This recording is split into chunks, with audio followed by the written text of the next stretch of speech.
বিসমিল্লাহির রহমানির রহিম। বাংলাদেশ কংগ্রেস আয়োজিত আজকের এই সভায় আমি বলতে চাই যে আমাদের দেশে একটি দর্শন মহামারী আকার ধারণ করেছে।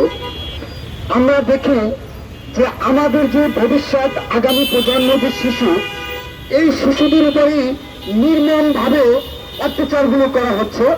আমরা দেখি মাদ্রাসায় ছাত্র বলাৎকার করা হচ্ছে। আমরা দেখি এই হামলাতে আমাদের শিশুদেরকে মারা হচ্ছে টিকাভাবে। আমরা দেখি আমাদের কোমলমতি শিশুদেরকে ধর্ষণ করে তারপরে আবার গলা টিপে হত্যা করা হচ্ছে, তাদের দেহ থেকে মাথা আলাদা করা হচ্ছে। আর কত এভাবে হত্যাকাণ্ড আমরা দেখব, আর কত ধর্ষণ এভাবে আমরা দেখব।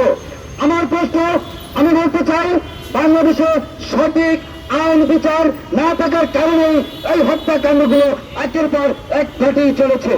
আমরা দুই দিন একটা ব্যানার নিয়ে রাস্তায় প্রতিবাদ করি, কিন্তু প্রতিবাদ করলে কি হবে? আইনের যে শাসন, সেই শাসন রাজনৈতিক দলের কাছে এবং টাকার কাছে বিকৃত হয়ে যায়। যেই দেশে দর্শনের পক্ষে আদালতে একজন উকিল দাঁড়ায়, সেই দেশের দর্শন কখনো বন্ধ হবে না।